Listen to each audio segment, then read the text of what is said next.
সবাইকে স্বাগত মাছরাঙা রাতের সংবাদে। আপনাদের সঙ্গে আছে আমি ফারহানা পারভিন। শুরুতে জানিয়ে দিচ্ছি গার্ডিয়ান লাইফ ইন্স্যুরেন্স সংবাদ শিরোনাম।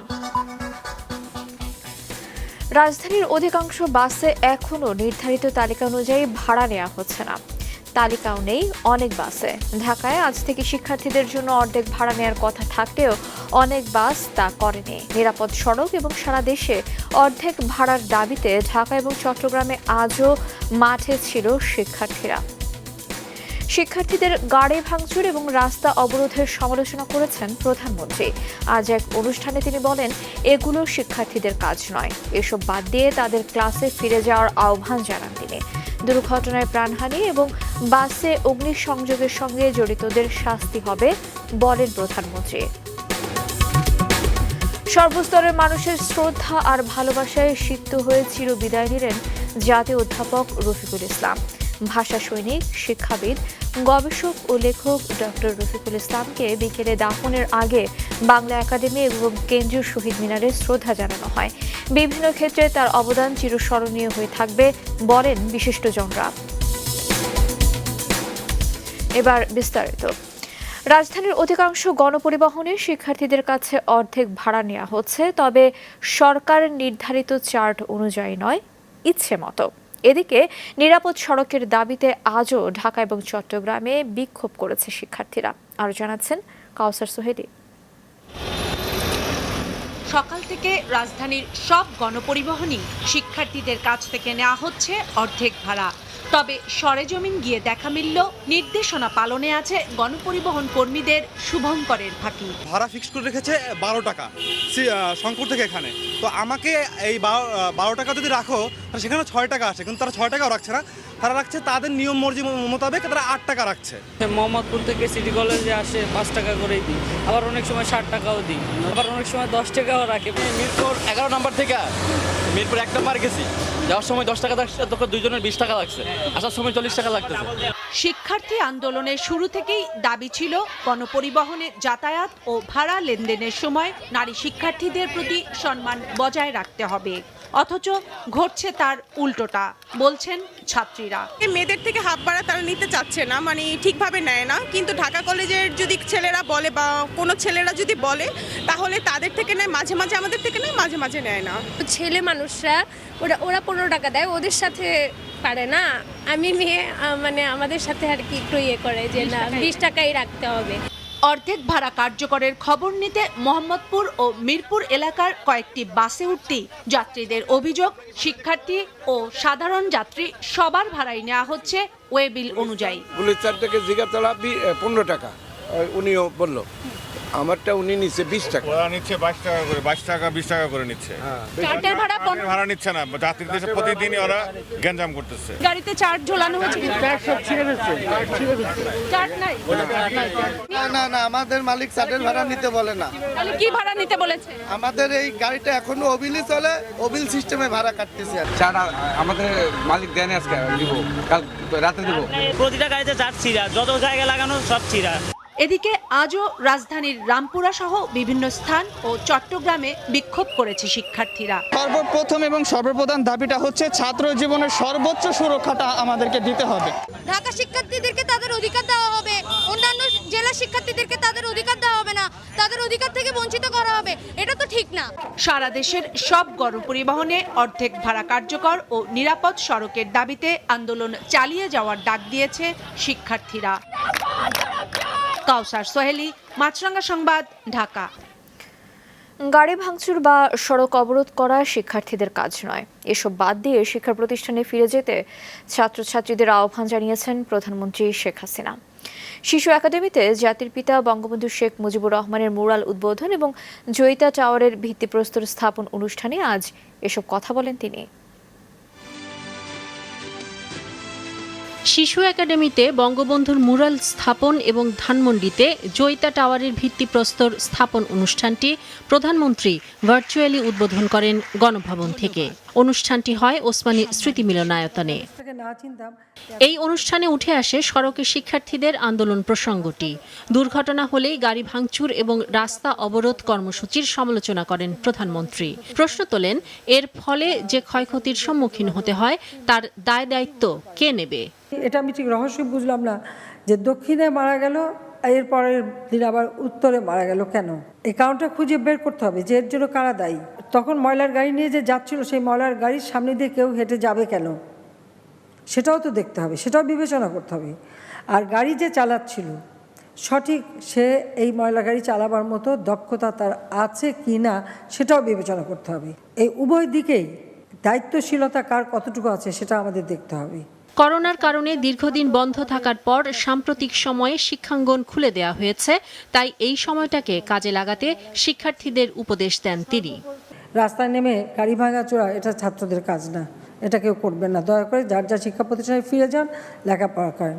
আর যারা দোষী অবশ্যই তাদের শাস্তি দেওয়া হচ্ছে, তাদের খুঁজে বের করা হয়েছে, সেটা আমরা করবো। সেটা আইন শৃঙ্খলা রক্ষাকারী মানে অনেক অনেক সতর্ক এই ব্যাপারে, এবং ভবিষ্যতে এই গাড়ি ভাঙচুর আগুন দেওয়া যারা করবে তাদেরকেও খুঁজে বের করা হবে, তাদেরও শাস্তি দেওয়া হবে। আর ওই গাড়িতে যদি কেউ মারা যায়, যে গাড়িতে আগুন দেবে সেখানে যদি কেউ মারা যায় বা আগুনে পড়ে, তাহলে তার জন্য কঠোর শাস্তি দেওয়া হবে। শিশুদের আগামী দিনের সৈনিক উল্লেখ করে দেশের উন্নয়ন ধরে রাখতে সবাইকে এক হয়ে কাজ করার আহ্বান জানান প্রধানমন্ত্রী শেখ হাসিনা। দেশের জন্য ইবতিসাম নাসিম মৌ, মাছরাঙা সংবাদ, ঢাকা। আওয়ামী লীগ দীর্ঘ সময় সরকারে আছে বলেই জনগণের ভাগ্য উন্নয়ন সম্ভব হয়েছে। রাজধানীর হাতিরঝিলে ব্যবসায়ীদের শীর্ষ সংগঠন এফবিসিসিআই আয়োজিত বিজয়ের 50 বছরে লাল সবুজের মহোৎসবের উদ্বোধন করে এ কথা বলেন প্রধানমন্ত্রী শেখ হাসিনা। সন্ধ্যায় গণভবন থেকে অনলাইনে 16 দিনের এই উৎসবের উদ্বোধন করেন তিনি। প্রধানমন্ত্রী বলেন, বাংলাদেশকে উন্নত দেশে পরিণত করতে সব ধরনের পরিকল্পনা গ্রহণ এবং তা বাস্তবায়নের সচেষ্ট সরকার। বর্তমান সরকারকে ব্যবসা বান্ধব উল্লেখ করে ব্যবসায়ীদের নিজ নিজ এলাকার জনগণের উন্নয়নে কাজ করার আহ্বান জানান প্রধানমন্ত্রী। বলেন, বাংলাদেশের অর্থনৈতিক উন্নয়ন গোটা বিশ্বকে অবাক করেছে। করোনার কারণে প্রবৃদ্ধি কিছুটা হ্রাস পেলেও পার্শ্ববর্তী যে কোনো দেশের তুলনায় এগিয়ে রয়েছে বাংলাদেশ। উন্নয়নের এই ধারা অব্যাহত রাখতে যে কোনো চ্যালেঞ্জ মোকাবেলায় সরকার প্রস্তুত বলেও জানান তিনি। মানুষের উন্নয়নে কাজ করতে একটু দীর্ঘ সময় সরকারি থাকার সুবিধা পেয়েছি বলেই মানুষের উন্নয়নে কাজ করতে পেরেছি। আওয়ামী লীগ সবসময় ব্যবসা বান্ধব, এতে কোনো সন্দেহ নাই, এবং সেটা আপনারা নিশ্চয়ই এতদিনে সেটা উপলব্ধি করতে পেরেছেন। কিন্তু আপনাদের কাছেও একটা দাবি থাকবে যে আপনারা ব্যবসা বাণিজ্য করেন, কিন্তু এই দেশের মানুষ যারা একেবারে সেই গ্রাম পর্যায়ে পড়ে থাকে, নিজ নিজ এলাকা হলেও সেখানকার মানুষের ভাগ্য পরিবর্তনে সরকারের কর্মসূচির পাশাপাশি আপনারাও কিছু কর্মসূচি নেবেন, তাদের আর্থিক সক্ষমতা যাতে বৃদ্ধি পায়। সর্বস্তরের মানুষের শ্রদ্ধা এবং ভালোবাসায় সিক্ত হলেন স্বাধীনতা ও 21 পদক পাওয়া ভাষা সৈনিক, শিক্ষাবিদ, গবেষক ও লেখক ডক্টর রফিকুল ইসলাম। প্রথমে বাংলা একাডেমি এবং পরে শহীদ মিনারে তাকে শ্রদ্ধা জানান সুধীজনেরা। আরও জানাচ্ছেন ইয়াসমিন রেমো। প্রমিত ভাষা স্ট্যান্ডার্ড বাংলার একটি ব্যাকরণ প্রকাশিত হতে যাচ্ছে। ভাষা আন্দোলন থেকে শুরু করে স্বাধীনতার সুবর্ণ জয়ন্তী পর্যন্ত বাংলাদেশে বন্ধুর পথ পরিক্রমার অগ্নি সাক্ষী জাতীয় অধ্যাপক রফিকুল ইসলাম 71-এ মুক্তিযুদ্ধের সময় পাকিস্তান সামরিক বাহিনীর হাতে হয়েছিলেন নির্যাতিত। বাঙালি মুক্তি সংগ্রামের প্রত্যক্ষ সাক্ষী হয়ে সেই সব ইতিহাস গ্রন্থিত করে গেছেন তার লেখায়। বাংলা ভাষার ক্রমবিবর্তনের ইতিহাস বিশ্লেষক হিসেবে তার যেমন ভূমিকা উজ্জ্বল, তেমনি নজরুল গবেষণা করেও তিনি অবিস্মরণীয় ভূমিকা পালন করে গেছেন। একসময় ছিলেন বাংলা একাডেমির মহাপরিচালক। জীবনের শেষ দিন পর্যন্ত তিনি জাতির মননের প্রতীক বাংলা একাডেমির সঙ্গে যুক্ত ছিলেন সভাপতি হিসেবে।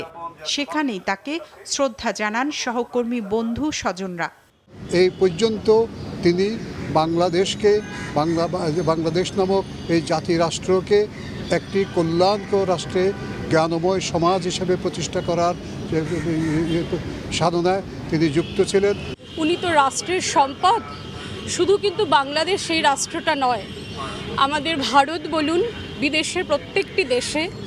আমার বিশ্ববিদ্যালয়ে প্রথম যখন Nazrul centre for social and cultural studies তৈরি হয়, তখন তিনি পথিকৃৎ হিসেবে আনিসুজ্জামান এবং রফিকুল ইসলাম, এই দুজন স্থপতি, নজরুল বিষয়ক গবেষণাকে কেন্দ্র করে এই গবেষণাগার তৈরি করে দেন। পরে মরদেহ নেওয়া হয় কেন্দ্রীয় শহীদ মিনারে। একে একে শ্রদ্ধা জানায় রাজনীতিবিদ, শিক্ষাবিদ, বুদ্ধিজীবী সহ সর্বস্তরের মানুষ। রাষ্ট্রপতি ও প্রধানমন্ত্রীর পক্ষ থেকেও ফুল দিয়ে শ্রদ্ধা জানানো হয়। প্রতিটি সংকটে ইতিহাসের বাঁকে বাঁকে জাতিকে পথ দেখিয়ে গেছে। আমরা জাতি সবসময় যে মানুষগুলোর দিকে আমরা মাথা তুলে তাকাই, যারা আমাদেরকে পথ দেখান, তেমন একজন মানুষ চলে গেছেন। এটি জাতির জন্য নিশ্চয়ই অপূরণীয় ক্ষতি। জাতির পিতা বঙ্গবন্ধু শেখ মুজিবুর রহমানের জন্মশতবার্ষিকী উদযাপন জাতীয় বাস্তবায়ন কমিটির সভাপতি ছিলেন রফিকুল ইসলাম। শহীদ বুদ্ধিজীবীদের নিয়ে প্রথম গ্রন্থ, ঢাকা বিশ্ববিদ্যালয়ের শতবর্ষের ইতিহাসের প্রথম গ্রন্থ সহ প্রায় ৩০টি বই লেখা এবং সম্পাদনা করেছিলেন তিনি। তার বয়স যখন 85, এরকম সময়ে মাননীয় প্রধানমন্ত্রী তার প্রিয় ছাত্রী, তিনি তাকে দায়িত্বটা দিয়েছিলেন এবং তিনি অত্যন্ত নিষ্ঠার সঙ্গে এই দায়িত্বটা তিনি পালন করেছেন। সবসময় আমাদেরকে উৎসাহ দিয়েছেন। তিনি সবচেয়ে বড় গুরুত্বপূর্ণ কাজ যেটা দিয়ে গেছেন আমাদেরকে, তা হচ্ছে নজরুল জীবনী। স্বাধীনতা ও 21 পদকপ্রাপ্ত এই শিক্ষক গবেষকের বয়স হয়েছিল 87 বছর। বাদ আসর ঢাকা বিশ্ববিদ্যালয়ের কেন্দ্রীয় মসজিদে জানাজা শেষে আজিমপুর কবরস্থানে দাফন করা হয় তাকে। ইয়াসমিন রিমু, মাছরাঙা সংবাদ, ঢাকা। অবকাঠামো বা বিভাগের সংখ্যা নয়, বরং শিক্ষা ও গবেষণার মান বাড়াতে ঢাকা বিশ্ববিদ্যালয় কর্তৃপক্ষকে পরামর্শ দিয়েছেন রাষ্ট্রপতি আব্দুল হামিদ। ঢাকা বিশ্ববিদ্যালয়ের শতবর্ষ পূর্তি অনুষ্ঠানে অনলাইনে যোগ দিয়ে তিনি এ কথা বলেন। 1921 সালের 1 জুলাই পূর্ববঙ্গের প্রথম উচ্চশিক্ষা প্রতিষ্ঠান হিসেবে প্রতিষ্ঠিত হয় ঢাকা বিশ্ববিদ্যালয়, যা শুধু শিক্ষা আর গবেষণার ক্ষেত্র প্রসার করাই নয়, পাশাপাশি ভাষা আন্দোলন, 69-এর গণ অভ্যুত্থান, স্বাধীনতা সংগ্রাম সহ গণতান্ত্রিক লড়াইয়ে অগ্রণী ভূমিকা রেখেছে। চলতি বছরের 1 জুলাই এই প্রতিষ্ঠানের শতবর্ষ পূর্ণ হয়, কিন্তু করোনার কারণে পিছিয়ে আজ বিশ্ববিদ্যালয়ের কেন্দ্রীয় খেলার মাঠে আয়োজন করা হয় শতবর্ষ পূর্তি ও মহান স্বাধীনতার সুবর্ণ জয়ন্তী উৎসবের। অনুষ্ঠানে অনলাইনে যোগ দেন বিশ্ববিদ্যালয়ের আচার্য এবং রাষ্ট্রপতি আব্দুল হামিদ। তিনি বিশ্ববিদ্যালয়ের শতবর্ষ পূর্তি ও স্বাধীনতার সুবর্ণ জয়ন্তী উপলক্ষে প্রকাশিত গ্রন্থের উন্মোচন ও ওয়েবসাইট উদ্বোধন করেন। বক্তব্যে রাষ্ট্রপতি আধুনিক বিশ্বের সাথে তাল মিলিয়ে ঢাকা বিশ্ববিদ্যালয়কে চলার পরামর্শ দেন। অবকাঠামো, শিক্ষক শিক্ষার্থী, ডিপার্টমেন্ট এবং ইনস্টিটিউটের সম্প্রসারণে একটি বিশ্ববিদ্যালয়ের উন্নয়নে ভূমিকা রাখে, কিন্তু ক্ষেত্রে শিক্ষা ও গবেষণার মানই মূল সূচক। জাতীয় ও আন্তর্জাতিক শ্রমবাজারের চাহিদা ও যোগ্যতা বিবেচনা করে শিক্ষার মান ও শিক্ষার্থীদের সক্ষমতা বাড়াতে বিশ্ববিদ্যালয় সহ উচ্চশিক্ষা প্রতিষ্ঠানগুলোকে এগিয়ে আসতে হবে। বিশ্ববিদ্যালয় নিয়ে স্মৃতিচারণের পাশাপাশি বর্তমান ও প্রাক্তন শিক্ষার্থীদের নৈতিকতা মেনে জীবন পরিচালনার উপর জোর দেন বক্তারা। বিশ্ববিদ্যালয় আমাদের শিখিয়েছে কিভাবে চ্যালেঞ্জ গ্রহণ করতে হয়, শিখিয়েছে complex understanding of our surrounding. শিক্ষা কারিকুলাম পুনর্গঠন সহ মৌলিক গবেষণা উদ্ভাবন এই কার্যক্রমের জোরদারের বিশেষ উদ্যোগ গ্রহণ করা হয়েছে। অনুষ্ঠানে বিভিন্ন দূতাবাসের রাষ্ট্রদূতরা উপস্থিত ছিলেন। ময়মনসিংহ মেডিকেল কলেজের সাবেক ছাত্র, ঢাকা বিশ্ববিদ্যালয়ের অ্যালামনাই, ভুটানের প্রধানমন্ত্রী ভিডিও বার্তা দেন। The university's high standards and proficiency inspired me to strive for the excellence in my life, and I'm sure that the thousands of individuals like myself are serving in different capacities around the world, blessed with the knowledge and wisdom of the university. শতবর্ষের এই অনুষ্ঠানে অংশ নেয়াকে বিরল সৌভাগ্য হিসেবে মনে করেন শিক্ষার্থীরা। আমরা এই শতবর্ষের সাক্ষী হইতেছি, এটা বিশাল, এটা ভাষায় প্রকাশ করার মতো না। এখানে এসে সবাইকে একসাথে দেখে খুব আনন্দ লাগতেছে, অনেকদিন পরে একসাথে আমরা ছবি দিতে পারছি, আমাদের স্মৃতি হচ্ছে গ্যাদার করতে পারছি, এটাই। বিশ্ববিদ্যালয়ের শতবর্ষ উপলক্ষে প্রাক্তন শিক্ষার্থীর মধ্যেও ছিল আনন্দের রেশ। আনোয়ার হোসেন, মাছরাঙা সংবাদ, ঢাকা। গেল 5 দশকে অর্থনৈতিক ও সামাজিক সূচকগুলোতে প্রত্যাশার চেয়েও ভালো করেছে বাংলাদেশ, ছাড়িয়ে গেছে ভারত এবং পাকিস্তানকে। গবেষকরা বলছেন শিল্পায়ন, নারীর কর্মসংস্থান এবং নগরায়নের কারণে এই অগ্রগতি। ঢাকায় বাংলাদেশ উন্নয়ন গবেষণা প্রতিষ্ঠানের বার্ষিক সম্মেলনে এসব কথা উঠে আসে। শিল্পের উৎপাদনকে একটি অর্থনীতির সবচেয়ে বড় শক্তি হিসেবে ধরা হয়। 1990 সালে বাংলাদেশের মোট দেশজ উৎপাদনে শিল্পের অবদান ছিল 13.5 ভাগ। ভারত আর পাকিস্তানে যা ছিল 16 ভাগের ঘরে। 2 দশকের ব্যবধানে যা সেখানে নেমে এসেছে 12 ভাগে, আর বাংলাদেশ পৌঁছে গেছে 19 ভাগে। শুধু অর্থনীতি নয়, গড় আয়ুর মতো সামাজিক সূচকেও গেল 2 দশকে ভারত পাকিস্তানকে পেছনে ফেলেছে বাংলাদেশ। ম্যানুফ্যাকচারিং সেক্টর, নারীদের ক্ষমতায়ন এবং নগরায়নের ক্ষেত্রে আমরা তুলনামূলকভাবে সাফল্য অর্জন করেছি এবং এটা সমগ্র সোসাইটিকে ট্রান্সফরমেশনের ক্ষেত্রে সাহায্য করেছে। শুধু ভারত পাকিস্তান নয়, এ সময় প্রত্যাশার থেকেও বেশি এগিয়েছে বাংলাদেশ। গবেষকদের হিসেবে দেশের মাথাপিছু আয়ে প্রবৃদ্ধি হবার কথা ছিল 4.25 ভাগের মতো, কিন্তু হয়েছে 8.5 ভাগ হারে। শিক্ষার হারে অগ্রগতি প্রত্যাশার থেকে বেশি। লক্ষ্য অর্জিত না হলেও সাফল্য আছে দারিদ্র্য বিমোচনেও, যা দেখে তৃপ্ত স্বাধীনতা পরবর্তী বাংলাদেশকে সাজানোর পরিকল্পনায় যুক্ত অর্থনীতিবিদরাও, যদিও আক্ষেপও আছে কিছু। The benefits of health measures and education had not been equally distributed to poor and the rich, and also between men and women. Are part of the so-called Bangladesh paradox, where developmental success has managed to coexist with significant malgovernance. This has contributed to endemic regulatory failure. এমন বাস্তবতায় অর্থনীতির সামনে বড় ঝুঁকি হয়ে আসে মহামারী COVID-19. কয়েক দফা লকডাউন শিল্পের স্থবিরতা কমিয়ে দেয় জিডিপির প্রবৃদ্ধি। তবে সেই ধাক্কা সামলে এরই মধ্যে পুনরুদ্ধারের পথে হাঁটতে শুরু করেছে বাংলাদেশ, যদিও ঝুঁকি কাটেনি। Inflation, as you saw yesterday, has gone up to 5.7%. In October, the non-performing loans have increased to 8.2%. Exchange rate has depreciated by about 1.2% in last 6 months. এমন অবস্থায় উন্নয়ন কর্মসূচি বাস্তবায়নে জনগণের করের টাকার সঠিক ব্যবহারের তাগিদ আসে অনুষ্ঠানে বক্তাদের পক্ষ থেকে। সৌরভ রহমান, মাছরাঙা সংবাদ, ঢাকা। করোনা ভাইরাসের নতুন ধরন ওমিক্রন ঠেকাতে দক্ষিণ আফ্রিকা থেকে আসা যাত্রীদের প্রাতিষ্ঠানিক কোয়ারেন্টিন শীঘ্রই কার্যকর হবে বলে জানিয়েছেন স্বাস্থ্য ও পরিবার কল্যাণমন্ত্রী জাহিদ মালেক। এছাড়া অন্য দেশ থেকে আসা যাত্রীদের 48 ঘণ্টা আগের করোনা পরীক্ষার রিপোর্ট না থাকলে তাদেরও প্রাতিষ্ঠানিক কোয়ারেন্টিনে রাখার নির্দেশনা দেওয়া হয়েছে বলেও জানান মন্ত্রী। সকালে বিশ্ব এইডস দিবসের এক অনুষ্ঠান শেষে তিনি আরও বলেন, আফ্রিকা থেকে আসা 240 নিখোঁজ যাত্রীর সন্ধানে সব জেলা প্রশাসনকে নির্দেশ দেওয়া হয়েছে। এমন ঘটনা যেন আর না ঘটে সেজন্য সিভিল এভিয়েশনকে চিঠি দেওয়া হয়েছে। বিএনপি চেয়ারপারসন খালেদা জিয়ার মুক্তি এবং বিদেশে উন্নত চিকিৎসার দাবিতে মহিলা দলের মৌন মিছিল পুলিশের বাধায় পণ্ড হয়ে গেছে। সকালে রাজধানীর নয়াপল্টনে বিএনপির কেন্দ্রীয় কার্যালয়ের সামনে থেকে মিছিল বের করার চেষ্টা করলে পুলিশি বাধার মুখে পড়েন তারা। সেখানে খালেদা জিয়ার মুক্তির দাবিতে স্লোগান দেন মিছিলে অংশগ্রহণকারীরা। এর আগে সমাবেশে বিএনপির মহাসচিব মির্জা ফখরুল ইসলাম আলমগীর অভিযোগ করেন, খালেদা জিয়া খুবই অসুস্থ, তাকে বিদেশে পাঠাতে আইন নয় সরকারি প্রধান বাধা।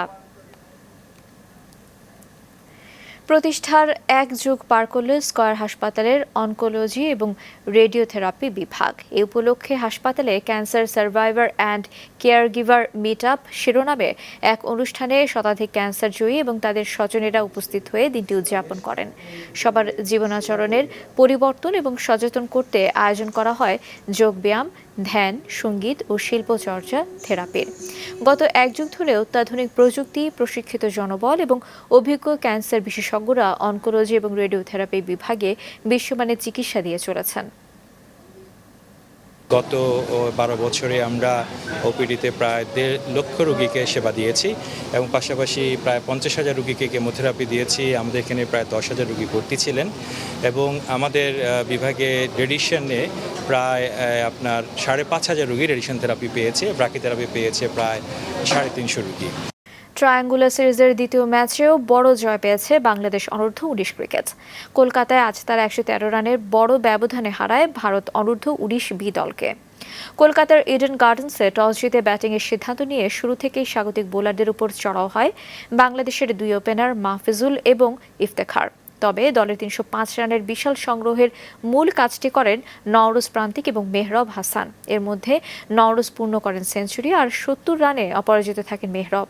ব্যাটিংয়ের পর বল হাতেও দুর্দান্ত ছিলেন বাংলাদেশের বোলাররা। ভারত অনূর্ধ্ব 19 বি দলের কাউকেই দাঁড়াতেই দেয়নি। নিয়মিত বিরতিতে উইকেট নিয়ে 192 রানে গুটিয়ে দেয় তাদের। বাংলাদেশের আরিফ 4টি, নাইমুর নেন 2টি উইকেট। সংবাদ শেষ করার আগে গার্ডিয়ান লাইফ ইন্স্যুরেন্স সংবাদ শিরোনামগুলো আরও একবার। ঢাকায় তালিকা অনুযায়ী ভাড়া নিচ্ছে না অধিকাংশ বাস, অর্ধেক ভাড়া নেওয়াতেও কারসাজি, নিরাপদ সড়কের দাবিতে আজও শিক্ষার্থীদের বিক্ষোভ। গাড়ি ভাঙচুর বা সড়ক অবরোধ শিক্ষার্থীদের কাজ নয় বললেন প্রধানমন্ত্রী। ক্লাসে ফিরে যাওয়ার আহ্বান। শিশু একাডেমিতে বঙ্গবন্ধু মুরাল উদ্বোধন। সবার শ্রদ্ধার ভালোবাসায় সিক্ত হয়ে জাতীয় অধ্যাপক রফিকুল ইসলামের চিরবিদায়, চিরস্মরণীয় হয়ে থাকবেন কাজ দিয়ে, বললেন বিশিষ্টজনরা। দর্শক, এ ছিল এখনকার মতো। ফেসবুকে আপডেট পেতে ভিজিট করুন মাছরাঙা টেলিভিশনের পেজে। অফিসিয়াল ইউটিউব চ্যানেলে যে কোনো সময় দেখতে পারেন আমাদের সংবাদ প্রতিবেদন এবং অনুষ্ঠান। যাবার আগে মনে করিয়ে দিই, করোনা ভাইরাস থেকে বাঁচতে টিকা নেওয়া যথেষ্ট নয়। স্বাস্থ্যবিধি মেনে চলা, বিশেষ করে মাস্ক পরার কোনো বিকল্প নেই। বাইরে বের হলে নিজে মাস্ক পরুন, অন্যকেও পরতে উৎসাহিত করুন। এতক্ষণ সঙ্গে থাকার জন্য ধন্যবাদ।